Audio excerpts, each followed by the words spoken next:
Bienvenidos amigos. Estamos una vez más realizando este ejercicio de periodismo que hemos realizado durante varios años, nuestra mesa de análisis. En esta ocasión hemos reunido a tres medios mexicanos de análisis.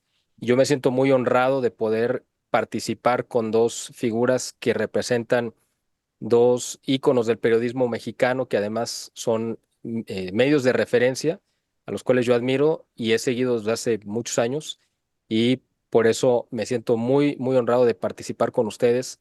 Les agradezco. Tenemos en esta ocasión a Yuri Servolov de La Carpeta Púrpura, un medio muy reconocido a nivel nacional e internacional. Muchas gracias, Yuri, por estar aquí presente. Es un honor, Miguel, estar aquí contigo y con tu auditorio y compartiendo micrófonos con mi estimado Jorge Santa Cruz. Querido Jorge, bienvenido también. Jorge Santa Cruz, de Periodismo Sin Compromiso, también otro medio de referencia que todo el mundo ya lee, sigue precisamente por la calidad y profundidad de sus análisis. Jorge, es un honor tenerte con nosotros. Querido Miguel, el honor es de tu servidor, de un servidor de ustedes, un honor, un placer estar también con el maestro Yuri Servolov. A ambos los aprecio, los admiro y les profeso un profundo respeto. Muchas gracias. Es No, mutuo, estimado Jorge. gracias. Bueno, pues, ¿qué les parece si comenzamos con, bueno, vamos a tomar los acontecimientos más recientes de la agenda nacional e internacional que de verdad se han ido acumulando de una manera muy vertiginosa? Lo estábamos comentando antes de entrar al aire y yo creo que el punto de arranque en cuanto a la agenda nacional o el punto de quiebre sería la elección o la farsa, como le quieran llamar, del 2 de junio, donde vimos un espectáculo grotesco de parte del gobierno, de un proceso viciado que venía desde, yo creo que desde el 2000, literalmente desde el 2018, cuando él gana la elección de la manera que lo haya hecho, y a partir de ahí empezó a preparar el terreno para llegar a esta situación que vimos el 2 de junio, donde, pues, contrario a toda la lógica y a todo lo que percibimos la mayoría, pues aparentemente Morena arrasó en las urnas. Y precisamente Yuri Servolov, a través de la Carpeta Púrpura, ha sido el medio que ha llevado la voz protagónica denunciando y documentando principalmente cómo se hizo esta trampa y de qué manera se activaron, ¿no? Digamos, todos los mecanismos, tanto electrónicos como físicos, para poder llevar a cabo esto, pero fue tan burdo, creo yo, y tan grotesco que están las pruebas, y las pruebas están tan a la vista que precisamente un trabajo de investigación muy documentado, muy profundo que ha hecho la Carpeta Púrpura nos ha dejado conocerlo. Adelante, Yuri, cuéntanos, por favor, todo lo que tienes al respecto. Muchas gracias, Miguel. Sí, mira, deja irme un poquito para atrás. A mí me tocó estar como reportero en el periódico El Financiero, cubriendo la Secretaría de Gobernación en 1988, que era donde se hacían las elecciones en el Sí. Consejo Nacional Electoral, cuando empezaron a llegar los resultados de las elecciones de ese año de la Ciudad de México, del Estado de Morelos y de Baja California.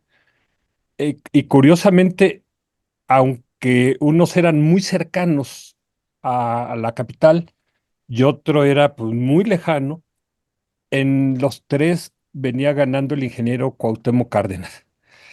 Esto asustó a Salinas, ahora lo sé por gente que estuvo al lado de él, y el propio Bartlett dijo, si se genera esta percepción de que va a ser muy difícil luego darle la vuelta y tratar de convencer a la gente de que no había ganado el ingeniero Cuauhtémoc Cárdenas, entonces tomaron la decisión de que se cayera el sistema, un término así como técnico de aquellos tiempos.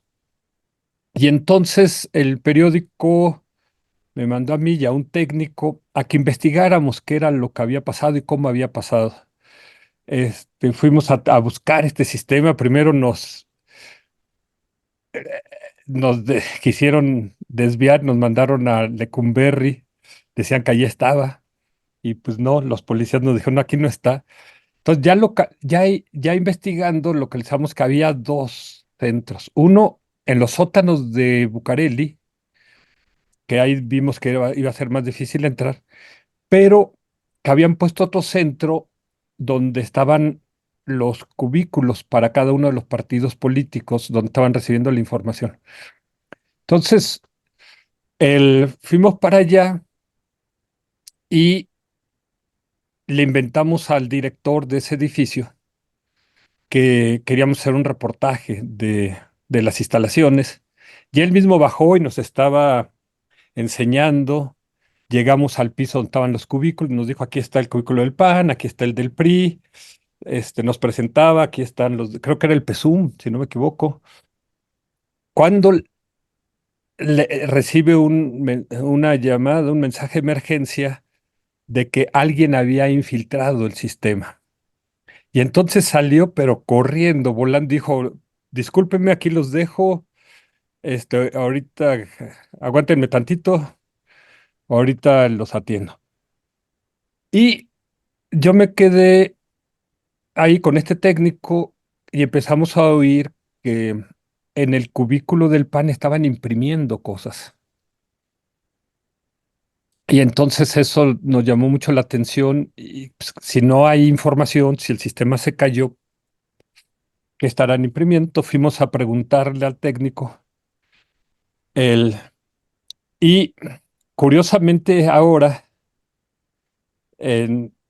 alguien me citó en el Encuentro Nacional Ciudadano, el licenciado Guillermo Handan, precisamente, y en un receso llegó una persona y me dijo, disculpa, ¿te puedo saludar?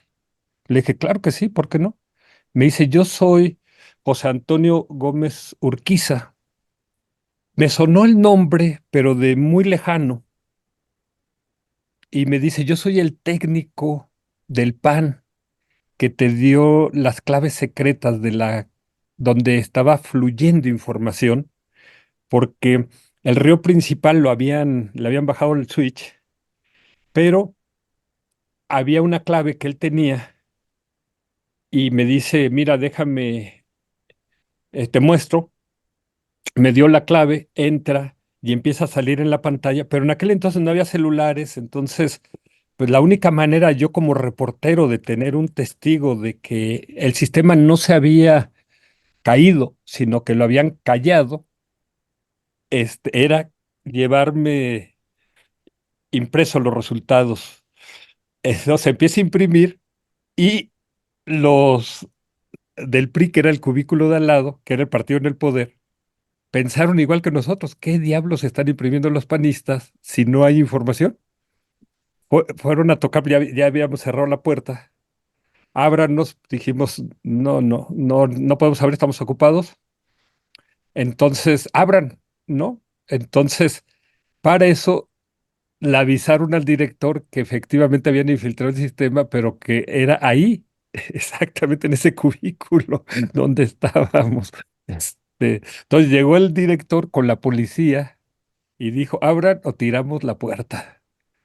Entonces, pues ya, no hubo más remedio que abrirles, pero yo ya me había llevado la nota, salió en primera página del Financiero y se publicó a nivel mundial, ¿no? Este escándalo. Pero Curiosamente, eso que imprimiste, pues me imagino que se lo requisaron, ¿no?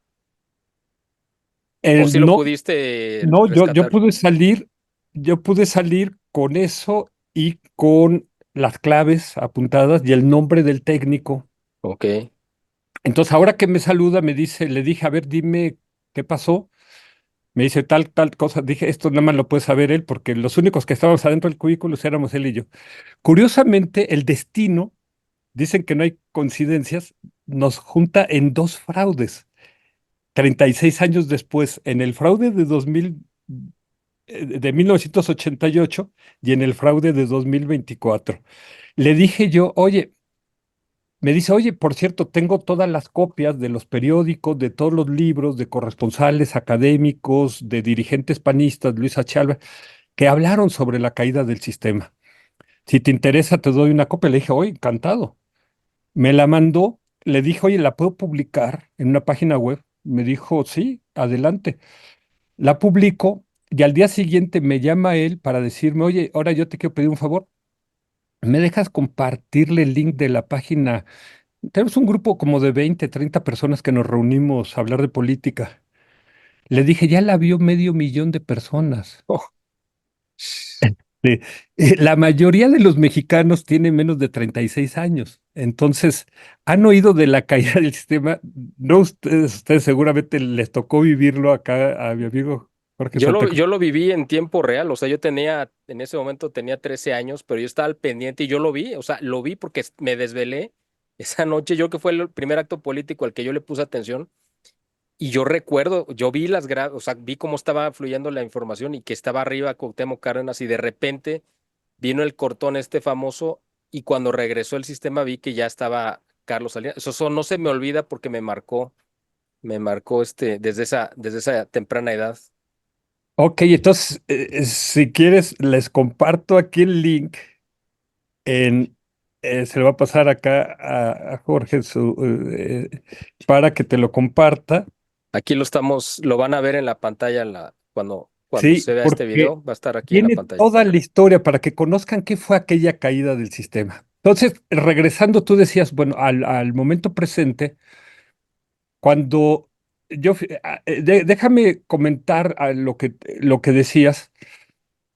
El domingo 2 de junio fue un día de fiesta democrático. Millones de mexicanos salimos en paz a ejercer nuestro derecho de en familia, solos, este, saludando a los vecinos, este, pero al mismo tiempo estaba operando una maquinación de fraude con dolo, con perversidad, con mala fe, para violentar la voluntad popular. Y tú lo dijiste muy bien, se venía preparando desde hace 6 años. Esto de varias maneras que si quieren ahorita hablamos. Y en la noche cuando empiezo a ver que también se vuelve a caer el sistema, en esta ocasión, 3 horas, el, primero me dio mucho enojo porque amo a mi país y dije, estos acaban de hacer un mega fraude escandaloso, este, y luego me reí porque no me pasó lo que le pasó a muchos candidatos, partidos, que quedaron abrumados porque pensaron que había sido un triunfo arrollador, como decías. No, no fue. No existen esos 36 millones de votos. Aquí falsearon todo y Claro, trataron de dar no solamente un golpe electoral, sino un golpe psicológico. Después de enojarme, ¿saben qué pasó? Me reí y dije, no, la pusieron fácil, se les vieron los calzones. Es tan escandaloso este fraude que va a ser muy fácil denunciarlo. No ha sido tan fácil como yo pensaba, porque no es suficiente, son tres cosas. No es suficiente que dijéramos hubo fraude, que eso no tenía duda yo desde el primer minuto, pero dos, teníamos que decir cómo se hizo el fraude y eso costó horas de investigación, de trabajo.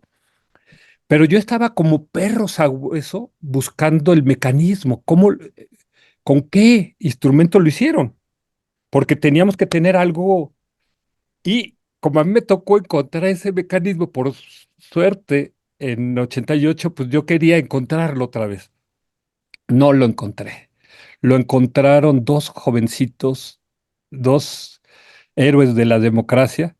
Primero el partido, un joven, que no puedo decir su nombre, pero se firma como, los dos tienen seudónimo. Uno se firma como Partido Neoliberal, que eso pues a mí ya el nombre como decía cómo.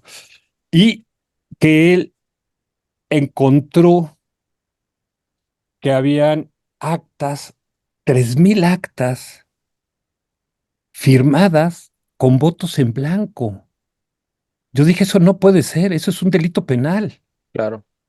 Además no es la copia, no son porque hay como 8 o 9 copias, no sé. No es la que se sube al INE es la original, la que va primero.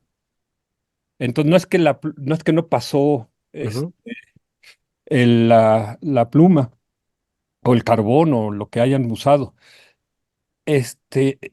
Yo dije, primero presentó 10, 15. Yo dije, bueno, pues debe ser un hecho aislado. No, en su segundo video dijo, hay 3,000 en todo el país. Esto es una maquinación. Esto es un fraude sistémico, ¿sí? Orquestado con todo un aparato, ¿sí? Yo dije, wow, este, yo hubiera querido, haberlo encontrado, pero honor a quien honor merece, dije, entonces publicamos, el Partido Neoliberal acaba de encontrar el mecanismo con el que se hizo el fraude. Y bueno, fue un escándalo, lo vieron 400,000 personas, apenas lo publicamos. El, dijimos, ahí, ya teníamos otros mecanismos.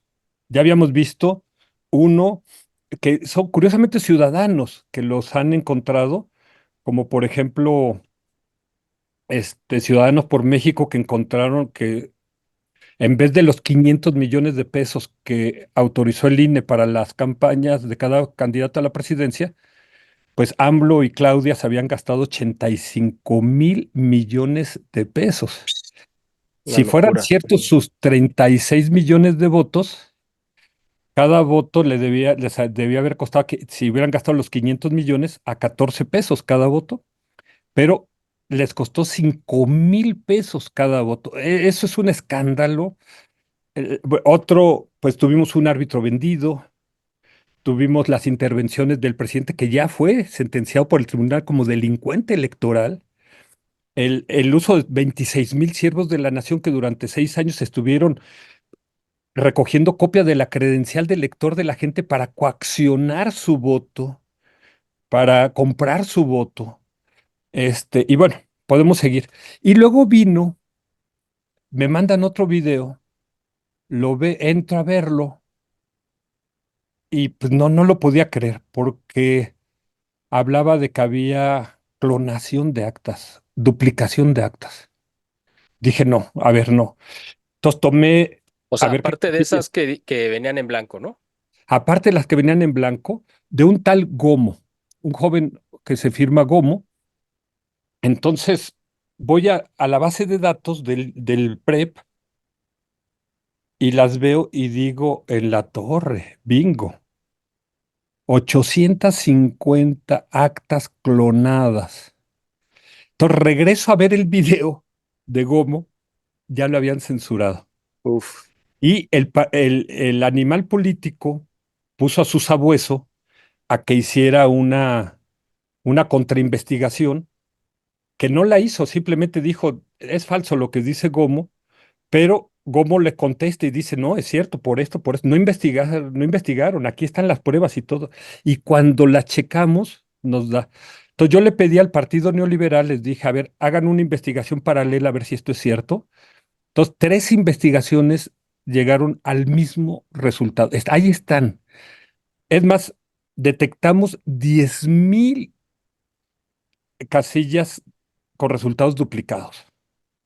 ¿Sí? El, o sea, es un escándalo. Esto son delitos penales. claro.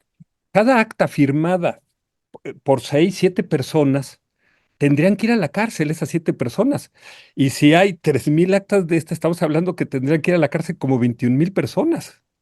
Y claro, ¿quién fue? Me dice el licenciado Hamdan, que él como abogado penalista, que ellos necesitan dos cosas, que haya un crimen y que haya un criminal. Nosotros dijimos, ya el crimen está a la vista. Ujú. ¿Quién es el criminal? Yo tengo mis sospechas, hay muchas evidencias, pero bueno, hay que probarlo, que es Andrés Manuel López Obrador y Guadalupe Tadei. Él como presidente y su gobierno y Guadalupe como presidenta del INE. Pero la gente nos decía, ok, si hay fraude, ¿dónde están las denuncias? Y yo decía, pues sí, debería de haber denuncias y pues no había denuncias hasta que el licenciado Hamdan anuncia y dice, el martes 8 a las 11 de la mañana voy a presentar la denuncia ante la Fiscalía General de la República. ¿De Y julio? sí, y nos cita Lunes 8. o martes Martes. 9, Sí, ¿Fue martes, porque martes 9 o lunes 8? martes 9 entonces, martes 9 nueve. Ok, a las 11. Sí, porque Es lo que ahorita te digo presentó a por qué me las 6, ¿te confundí. acuerdas? El día Martes 6 9.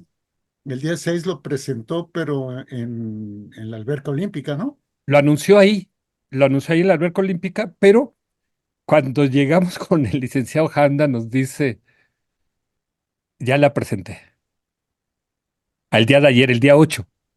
Y nosotros, pues nos citaste aquí, citaste a la Marea Rosa, a todo mundo para presentarla. No, ya les había metido el gol el licenciado el día anterior en la tarde, fue, no se la querían recibir porque decían, usted tiene que mostrar que tiene interés jurídico. Y él dijo, todo lo que estoy denunciando son delitos de oficio. Como se las sabe todas, logró que se la aceptara. Y él dijo, ahorita venimos a presentársela a la sociedad, a presentársela a los medios de comunicación y a que nos dé fe la Fiscalía General de la República de que efectivamente ya se entregó. Dicho y hecho, cuando llegamos a la fiscalía, había 15 policías que habían puesto con orden de no dejarnos pasar. Y él dijo, no se preocupen, aquí está, llamen al encargado del oficial, de la oficialidad de partes, nada más para que nos digan si van a abrir una fiscalía o varias fiscalías, porque él estaba presentando varios delitos. Y ahí les vuelve a meter un gol el licenciado, porque lo que les hubiera convenido a la fiscalía era abrir una fiscalía por cada delito, y abrieron una para todos los delitos. Entonces, si el licenciado, obviamente, si se hubiera esperado a presentarle el martes a las 11, jamás se hubiera podido haber presentado. Y era mientras la gente cantaba las mañanitas, porque coincidió que era el día de su cumpleaños, Mm. y cantaba el himno nacional, ¿no? Les estaba metiendo el segundo gol el licenciado Hamda, que es la verdad que un experto en estos terrenos judiciales. Esa es un poco la historia. Qué interesante todo lo que esta pues cronología que nos has hecho favor de hacernos, porque estamos viendo, yo, esta elección que muchos le dicen que fue una elección de Estado, yo la he descrito realmente como una elección de establo, porque le hicieron una bola de bestias y dejaron hecho un muladar. Entonces, la verdad es que las pruebas, además cuando ocupan tanta gente, obviamente tienen que involucrar tanta gente, pues es muy lógico que van a dejar huellas por todos lados, ¿no? Entonces, era cosa de buscarlas en el lugar adecuado y tener, pues, cierta ayuda de la providencia, digamos, ¿no? Para poder llegar a encontrar, como te pasó a ti exactamente en el 88, que si no te hubieran mandado a hacer ese reportaje, pues a lo mejor esto nunca se hubiera documentado. Pero qué bueno que a través de tu medio se hizo público y que el licenciado Handam ha hecho esta labor, pues es un héroe porque está jugándose literalmente la vida, porque esta gente, pues ya sabemos cómo son y cómo se las gastan, que no se detienen ante nada, y ven ellos, pues, en peligro pues lo que ahora ellos consideran que es su parte de su propiedad privada, que es el Estado mexicano, ¿no? Y esto, como dices, ha sido producto de ciudadanos como periodistas que han abierto sus micrófonos, sus espacios, como lo estás haciendo tú, como lo hizo Jorge Santa Cruz, el, como lo hicieron estos demógrafos especialistas en población que entrevistó el Universal antes de las elecciones y dijeron que el padrón estaba inflado en más de 5 millones de votos. Yo dije, no puede ser. O Ese sea, dato eso es importantísimo que lo comentes, es con fundamental eso. de acuerdo al Consejo Nacional de Población, CONAPO, que hace proyecciones de población a 50 años, la proyección de mexicanos mayores de 18 años en 2024 no pasa de 93 millones y el padrón del INE es de más de 100 millones. O sea, hay 7 millones de más. Ahora, la lista nominal es como de 90, casi 99 millones. Entonces, estamos hablando, yo decía, no puede ser. Afortunadamente, por otro trabajo que tuve que hacer, había bajado esa base de Conapo, que ahora, la última vez que entré, ya la habían desaparecido. El, y cuando hicimos los cálculos a nivel nacional, bingo, los teníamos por estado. en cuánto inflaron aquí usaron un algoritmo que le llamamos más uno menos uno, que fue inflar a Claudia y desinflar a Xochitl, ¿sí? Y lo tenemos por estado y lo tenemos a nivel nacional. Pero dijimos, a ver, vamos a ver el Censo Nacional de Población de INEGI, el último, el de 2020, y le ponemos una tasa de crecimiento de 1,2% anual y da exactamente los datos que proyecta CONAPO. Entonces, o hay tres hipótesis: o no borraron a los muertos, o inflaron el padrón con migrantes a los que les dieron acta de nacimiento, credencial del INE y tarjetas de bienestar de AMLO para comprarles su voto. Y estaremos hablando de que metieron a 5 millones de migrantes, lo cual es una traición a México, porque Claro, la elección de México solo podríamos votar mexicanos. O tres, que sería peor, que es lo que nos estamos sospechando, que clonaron tarjetas y hubo suplantación de identidades, porque tenemos videos de personas que fueron a votar y dicen, no, tú ya votaste, no, yo no he votado, vean mis manos, están limpias, y vean mi credencial, no está perforada, no, aquí tú ya viniste a votar, ah, caray. Y estas personas lo grabaron en la casilla, dijeron, hay testigos los que estaban en la casilla. Entonces pensamos que la otra es que a los mapaches de Morena les dieron dos o tres credenciales para que votaran dos, tres o más veces. Y por eso es que la cifra, los cálculos que hicimos antes, se hizo un modelo que le llamamos modelo estructural, lo hizo la Carpeta Púrpura con el Grupo Actualidad, donde participó gente que ha trabajado 4 o más años como directores de estadística gubernamental.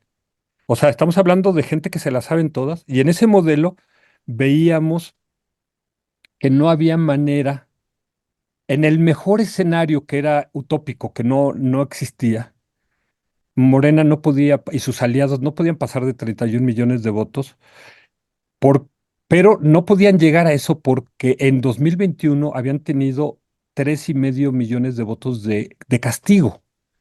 Y en la segunda mitad del gobierno, pues, presuponíamos que debía haber crecido esos votos de castigo, por lo menos en otros 3,5 millones.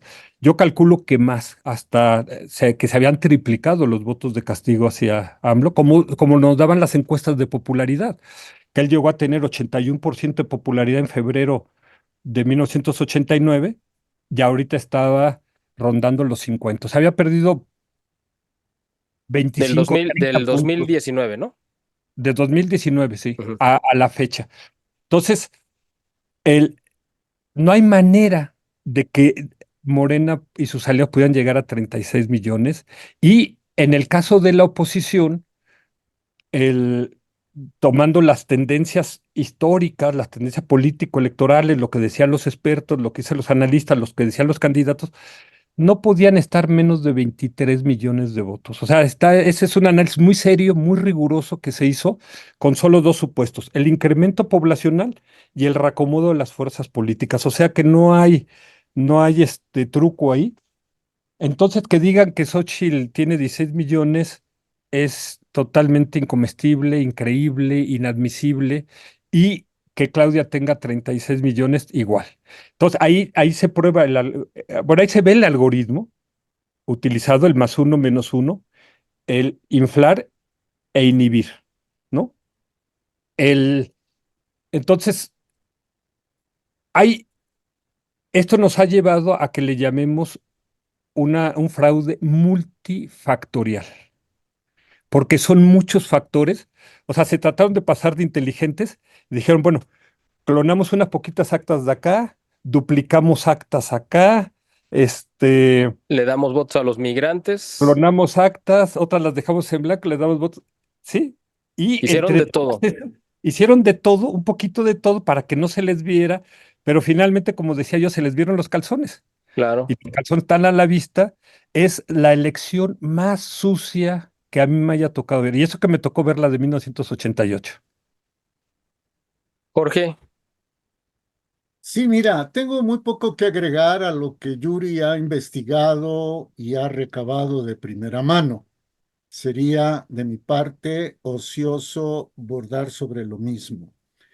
Pero me gustaría plantear otra hipótesis adicional, otra hipótesis complementaria. Y esa hipótesis es simple y llanamente que hubo complicidad de la oposición. Hubo complicidad de la dirigencia del PAN con Marco Cortés y hubo complicidad de la dirigencia del PRI con Alejandro Moreno Cárdenas, el tristemente célebre Alito. Ahora, no hay un papel en donde uno pueda demostrar que tal y tal son traidores a sus partidos y sobre todo son traidores a México.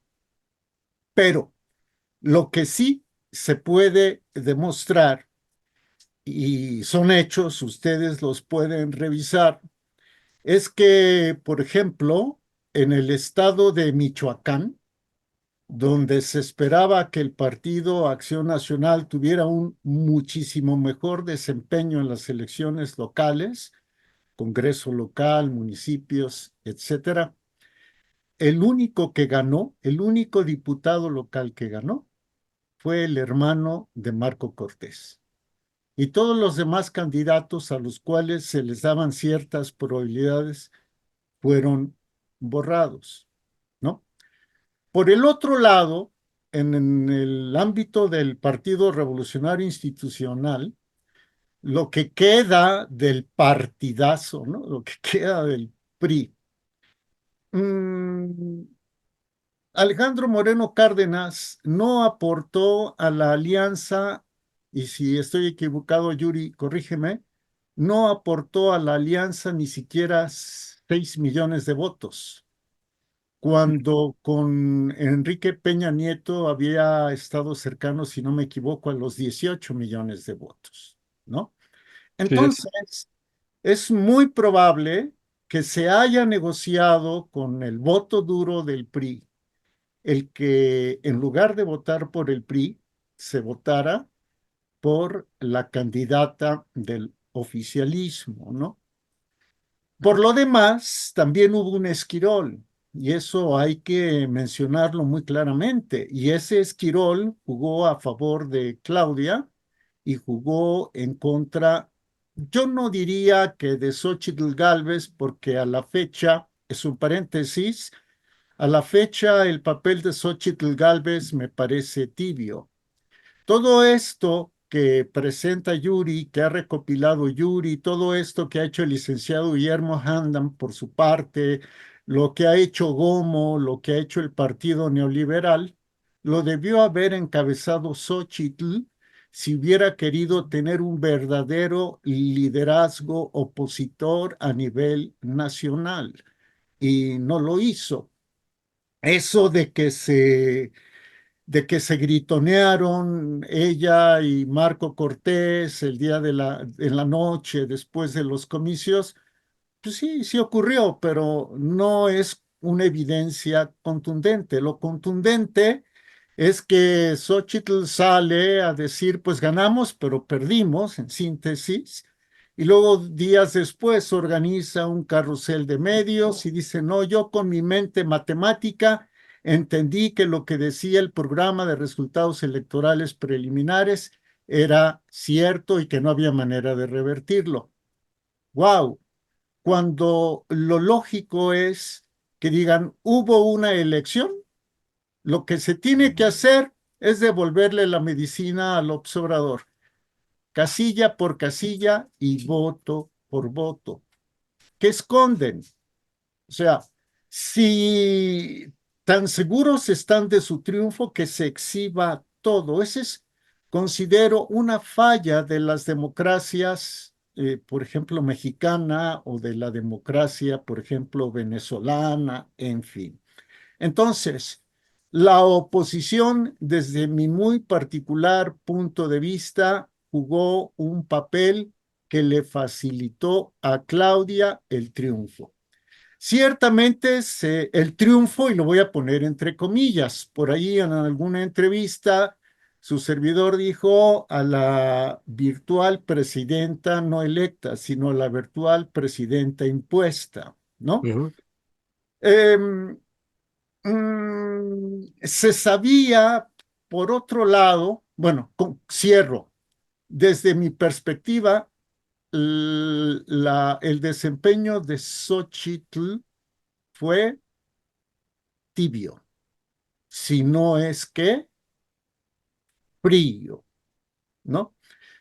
Me tocó ver un rato una reunión que tuvo Xochitl con militares retirados de muy alto rango. Esos militares retirados, y lo puedo decir porque, bueno, me permitió, y creo que ustedes lo conocen, me permitió reproducir su discurso y reproducirlo en video también, en texto y en video, el general de división diplomado Estado Mayor en retiro, Roberto Vadillo Martínez. El general Vadillo exhortó a Xochitl a luchar en contra del comunismo, en que se impusiera el comunismo en México. Y la respuesta de Xochitl fue sonrisas amables y silencio. Por otro lado, hay otro factor que se debiera investigar, pero que no se hace.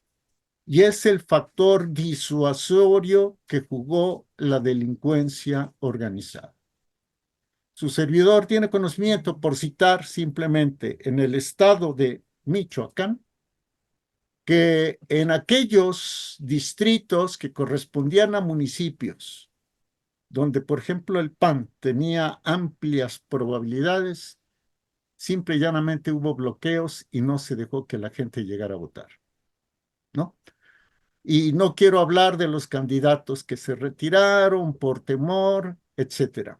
Entonces, aparte de hablabas, Yuri, de cuánto se gastaron en lugar de los 500 millones, 3,000, 85 mil ochenta y millones, ya cinco está mil. documentado.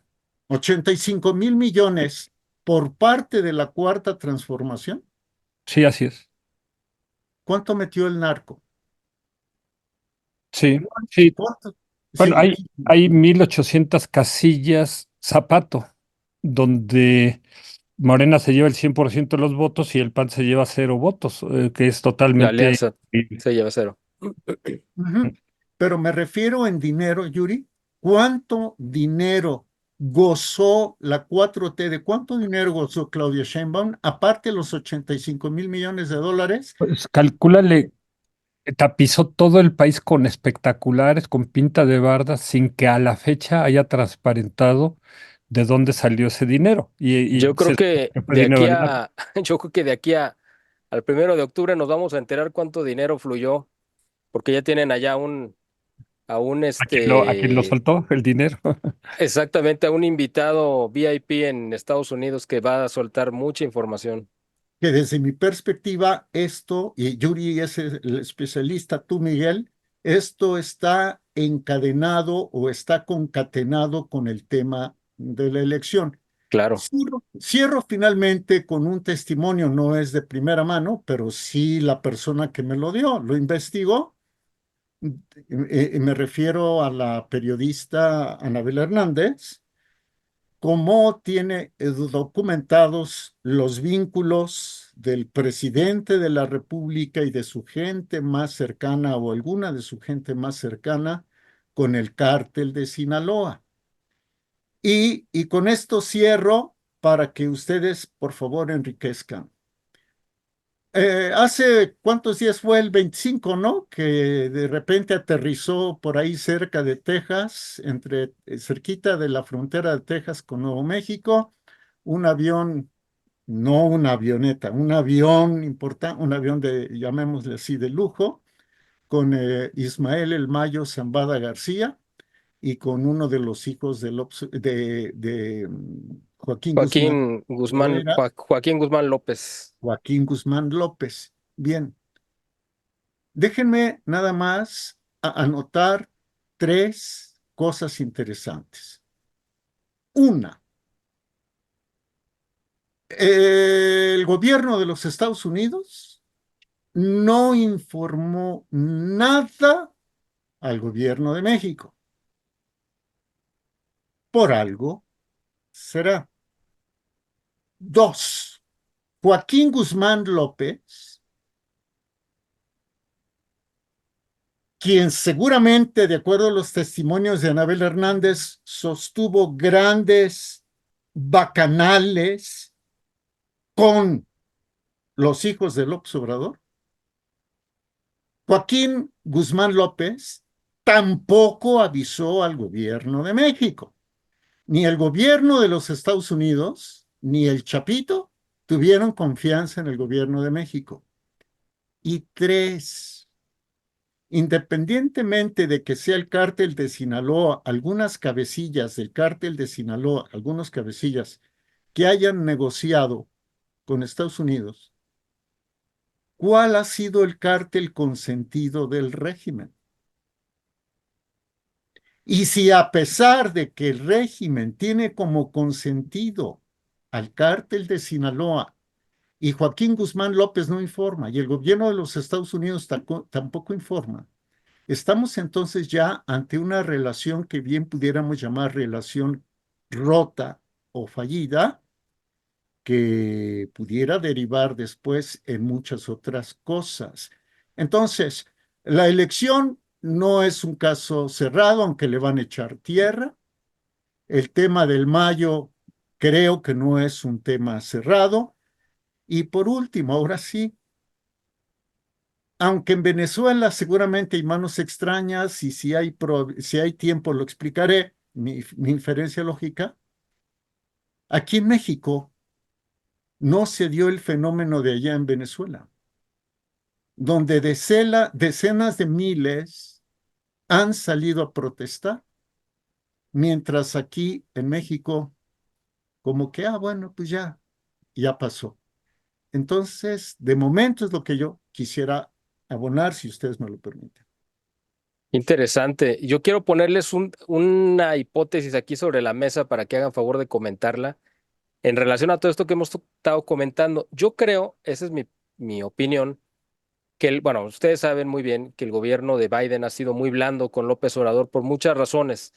Una es por su misma condición, ¿no? De debilidad, por la cual, pues el mismo Vladimir Putin y muchos, igual que Netanyahu, todo el mundo le ha pasado por encima, por un lado y por el otro, y él no, pues nada más los ve pasar, ¿no? Eso es por un lado. Y López Obrador ha aprovechado esta condición de debilidad y ha usado para su beneficio, pues, esta llave que tiene la frontera con los migrantes.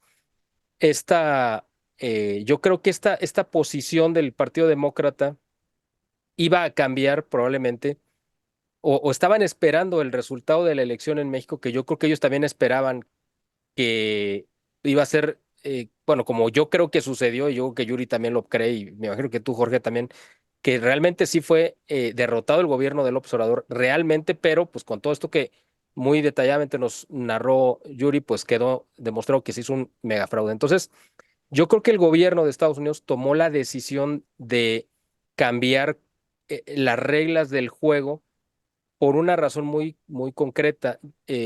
Ustedes saben que Estados Unidos lo que lo mueve son sus intereses principalmente económicos, ¿no? Geopolíticos, pero principalmente económicos. Y la guerra que tiene con China, donde está el proceso de la relocalización de las inversiones, donde tiene como objetivo traer a México muchas de las plantas, se ha detenido o se ha alentado precisamente porque tenemos a un tipo como López Obrador que está totalmente fuera de sus cabales y con el cual pues ya no hay forma ni margen de maniobra porque no se puede negociar con él. Entonces yo creo que el gobierno de Estados Unidos estaba esperando que se diera el proceso electoral y de ganar la oposición, bueno, yo creo que lo dejaban ir y listo.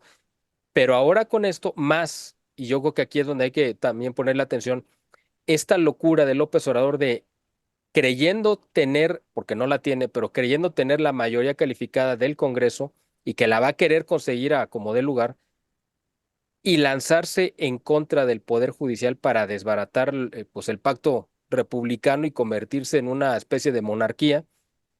Eso yo creo que fue lo que prendió las alarmas ya últimas del gobierno de Estados Unidos para actuar directamente contra López Obrador, para sacarlo completamente de la contienda. Y ellos van a sacar ventaja suponiendo que Claudia finalmente sea ratificada y se quede como presidenta. Al gobierno de Estados Unidos le conviene una presidenta así tan débil porque va a llegar con una altísima ilegitimidad. Y esa debilidad le conviene a Estados Unidos porque la va a poner a negociar en las condiciones más favorables para ellos y pues para ella no tanto, pero para ellos sí. Por lo tanto, creo yo que ahora el gobierno de Estados Unidos está jugando las últimas cartas que le quedan sobre la mesa para tratar de revertir lo que las encuestas marcan claramente, que es que un Donald Trump va encabezando las preferencias, pero además, y también quiero que lo comentemos, proyectado todavía más hacia arriba después del atentado, pues afortunadamente fallido, que pudo haber acabado con su vida. Entonces, yo creo que el gobierno, bueno, el gobierno y el Partido Demócrata se lanzan ahora a tratar de tomar una posición más aguerrida contra el gobierno de México y esta negociación, porque yo la veo así, que ya tenían platicando desde hace un tiempo con Ismael Zambada para que se entregara, yo creo que ahora llegó el momento más oportuno para poderle echar a andar. ¿Por qué? Porque si el gobierno de Estados Unidos quiere y va a actuar, suponiendo que lo haga, contra López Obrador, necesitaba una prueba contundente e irrebatible y esa la aporta Ismael Zambada. También eh, Joaquín Guzmán López, pero principalmente Ismael Zambada. Entonces, para que esto se dé en los tiempos que tiene que haber, tiempos jurídicos, para que un López Obrador, una vez que deje la presidencia, pueda ser quizá capturado por Estados Unidos, necesitaban que hubiera quien lo señalara a un nivel como el de él, del Mayo Zambada, y que esto se diera previo a la elección de noviembre. Para que todo eso se cumpliera, ese calendario, esa cronología, tenía que darse esta detención pues, en estas fechas para que las audiencias empezaran o se dieran o se desarrollaran en agosto y la parte final quizá en septiembre, donde podría venir o no una sentencia, lo que sea, pero cuando menos ya para septiembre que tuviera el señalamiento puesto para que una vez que deje la presidencia puedan venir por él. Y yo creo, además, que esta operación de venir por él, suponiendo que hubieran venido por él o que él se haya entregado, yo creo que él lo negoció. Pero si es que hubo gente involucrada del gobierno que vino también como a custodiarlo, muestra la forma en la que Estados Unidos le va a hacer la misma operación probablemente a López Obrador. O sea, es como una prueba. Este es pues digamos, un muestrario que les quise poner aquí sobre la mesa para que los dos, por favor, den su opinión de cómo está relacionado el proceso electoral en Estados Unidos con esta detención del Mayo Zambada y sobre todo cómo este fraude electoral en México, perpetrado, que obviamente Estados Unidos está consciente, yo creo que tuvo que ver mucho con esta presión que ahora vamos a ver que se va a ejercer de parte del gobierno de Estados Unidos en los próximos meses contra el gobierno de López Obrador. Adelante, el que guste tomar la palabra. Ajá, pues ha sido dos intervenciones muy ricas, de Jorge y Miguel, y habría muchas cosas que comentar sobre lo que dijeron. Coincido, con todo. Me gustaría, si me lo permiten, hacer tres cosas. Uno, cerrar un poco el tema electoral de Ujú. México, que no se va a cerrar, pero este, el, hay varias cosas importantes que decir. Uno, tenía que el INE primero revisar las impugnaciones, todas estas evidencias de fraude, y ya que las hubiera planchado, dárselas al Tribunal Electoral. Y esto pues llevaba 2 meses, o sea, tenía que ser más o menos para mediados de agosto. Pero trataron de hacer un madruguete el miércoles pasado en el Tribunal Electoral y declarar válidas las elecciones y declarar la presidenta electa Sheinbaum, a pesar de que ellos habían dicho que AMLO era un delincuente electoral, que había con su gobierno intervenido en el proceso, comprado votos, etcétera, etcétera, etcétera. Lo cual, pues, es como muy contradictorio y es similar a lo que pasó el INE con la carpeta púrpura. Cuando la carpeta sacamos que había 60% de inconsistencias en el conteo rápido, son 5.600 y tantas casillas de élite que, que yo casi puedo apostar que no las eligieron al azar, sino que las eligieron y mandan más funcionarios y cierran más temprano y cuentan más rápido los votos para que puedan tener este resultado cuando la mayoría de las casillas, que son más de 171,000, todavía están apenas contando los votos.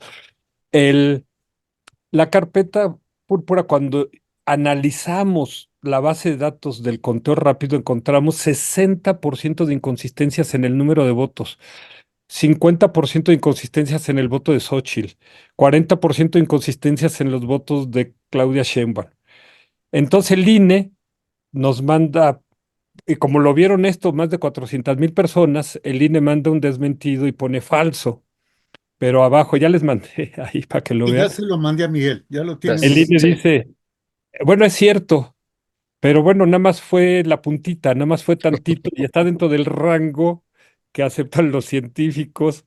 Este, Ahí fue el golpe psicológico que le dieron a Xóchitl. Xóchitl es una demócrata y ella dijo, si yo pierdo, voy a reconocer y voy a levantarle la mano al ganador o a la ganadora. Algo que jamás ha hecho López, que no es un demócrata. Este, n- el, y creo que se va a morir sin reconocer nunca una derrota. El, entonces Xóchitl, cuando dijo que los científicos este, que contrata el INE, académicos reconocidos, hicieron este muestreo de 5.600 casillas y están llegando a este resultado. Pero el INE, yo lo que le dije al INE, a ver, espérate, INE, no te pases de listo. Yo no estoy impugnando a los científicos, ni estamos impugnando su método que ya lo revisamos. Tú, INE, les diste basura y por lo tanto el resultado que salió es basura. claro. Es como decir, sí violaron a la muchacha de la elección presidencial, pero nada más le metieron la puntita, pero sí quedó embarazada, pero está dentro del rango que permiten los médicos. Y sí va a salir el monstruito, ¿sí? Es una burla, ya no contestó el INE cuando le dijimos eso, se quedaron callados y dije, a ver, a mí no me cuentean, porque INE, si me estás diciendo que esto es falso, entonces es falsa toda tu elección, porque yo estoy tomando tu base de datos, estoy tomando tus números y podemos enseñárselos a todo el mundo, ¿sí? No estamos inventando nada nosotros. No es mi base de datos, no son mis datos, son tus datos, es tu base de datos, es tu basura, que le diste a los científicos y que los científicos se la tragaron y dieron, y que se la tragó Xóchitl, pero a nosotros no nos mareas, ¿sí? Los evidenciamos así. Ahora, ¿por qué ahora el, el Tribunal Electoral, que iba a ser este madruguete, que hicieron una chicanada? Porque en este fraude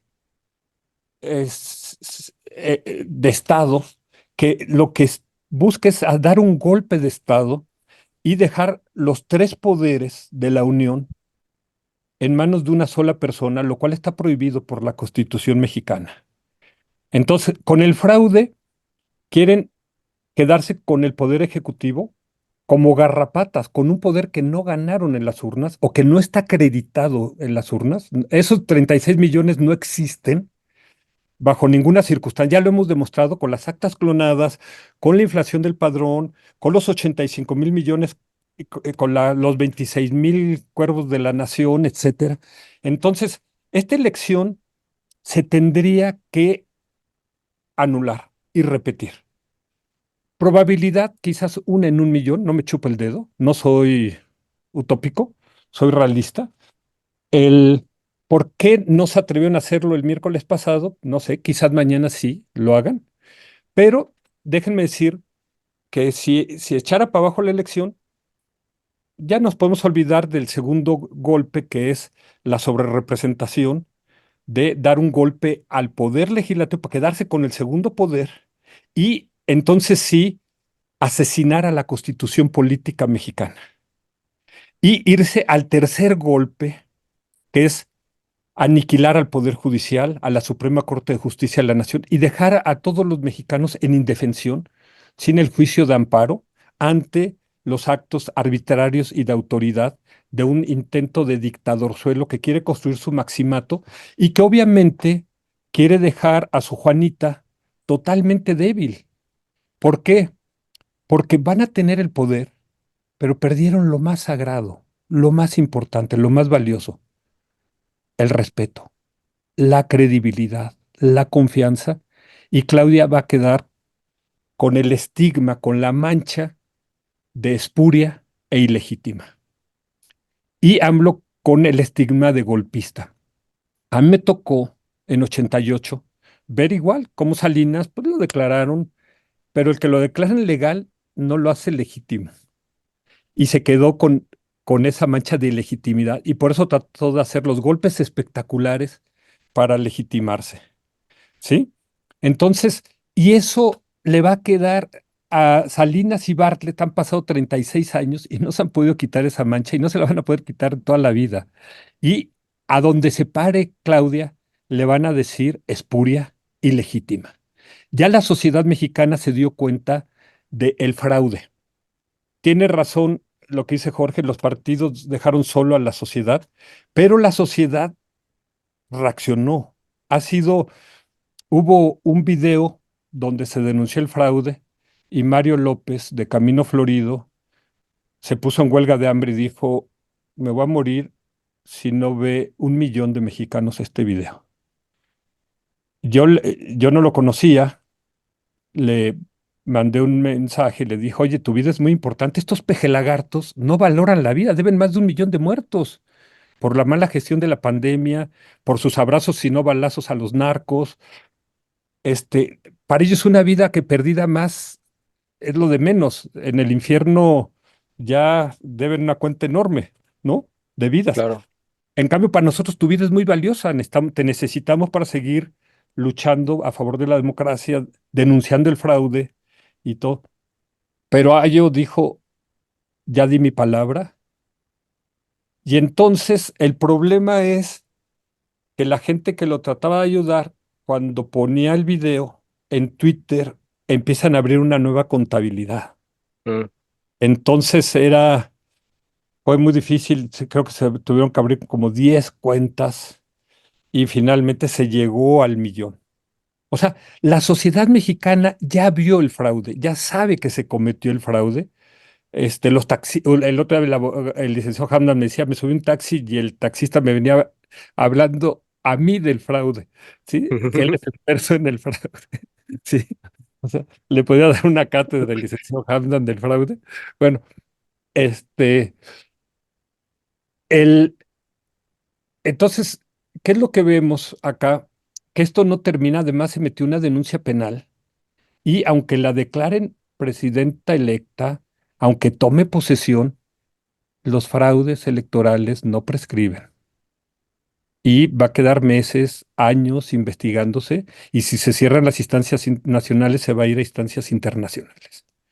Entonces, lo más sano, claro, para el país, incluso para esta secta de peje lagartos, sería que se anulara la elección. Pero, ¿qué pasa? Que como Claudia es la beneficiaria del fraude, ya no puede ser ella candidata. ¿Sí? Entonces, ese es para cerrar el tema de la elección. Me paso a dos anuncios bien importantes. Uno, mañana, donde nació la Constitución mexicana de 1917, van a iniciar la resistencia civil dos abogados, uno el licenciado Hamdan y otro el licenciado Alejandro Valenzuela, y también Mario López, que de Camino Florido, que han estado juntando todas las pruebas y han estado denunciando en redes sociales, ante la Procuraduría, este, ante el Tribunal Electoral. ¿No? El licenciado Valenzuela presentó toda la aritmética del fraude al Tribunal Electoral para facilitarse el trabajo a los magistrados. O sea, esto van a haber medios de comunicación, sociedad, etcétera. Es algo histórico que se va a hacer mañana. El, entonces, el, esto no termina acá. ¿Por qué? Porque México no es un país comunista. México es un país todavía democrático con todas estas fallas que Jorge nos hacías ver de todas las fallas que tuvieron los partidos de oposición. El, pero nos quieren quitar nuestra libertad, nuestra democracia y quieren matar a nuestro México lindo y querido. México es un país muy noble. México es un país muy generoso, muy hospitalario. Decía Nelson Mandela, lo más miserable que puede hacer un líder es dividir a su pueblo. Y es lo que ha hecho López Obrador, dividir a los mexicanos, polarizarnos, confrontarnos. Eso es miserable. No ama a México, ama al poder, llama al dinero maloliente. Él y su Juanita, ¿no? Entonces, yo no pertenezco a ningún partido político, me da igual quién gane, incluso si ganara Claudia Derecho le levantaría la mano, pero como está violentando la voluntad popular, tenemos que denunciarla, tenemos que decir, te estás robando la elección, se están enquistando al poder como garrapatas, un poder que no les pertenece, y se los vamos a decir aquí y siempre y donde sea. Los vamos a denunciar. Ha sido remar contra la corriente, pero muchos mexicanos han abierto sus micrófonos, como lo estás abriendo, Miguel, como los ha abierto Jorge, como los ha abierto tanta gente. O sea, la sociedad mexicana ya sabe. Y es muy distinto un López Obrador que, aunque está loco, aunque está lleno de odio, aunque es un ambicioso del poder, aunque es un dictadorzuelo, el, nunca lo pudimos acusar de espurio, de ilegítimo, ¿sí? Porque no había manifestación de fraude hace 6 años. En cambio, a la Juanita sí la podemos acusar de espuria y legítima. Y eso es un cambio de la noche al día, es un cambio radical. Y obviamente López en su perversidad así la quiere tener. La ha humillado públicamente, lo hemos visto todos, le impuso una gira absurda ahorita por el país, le impuso la mitad del gabinete, los puestos más importantes, le ha impuesto la agenda, todo.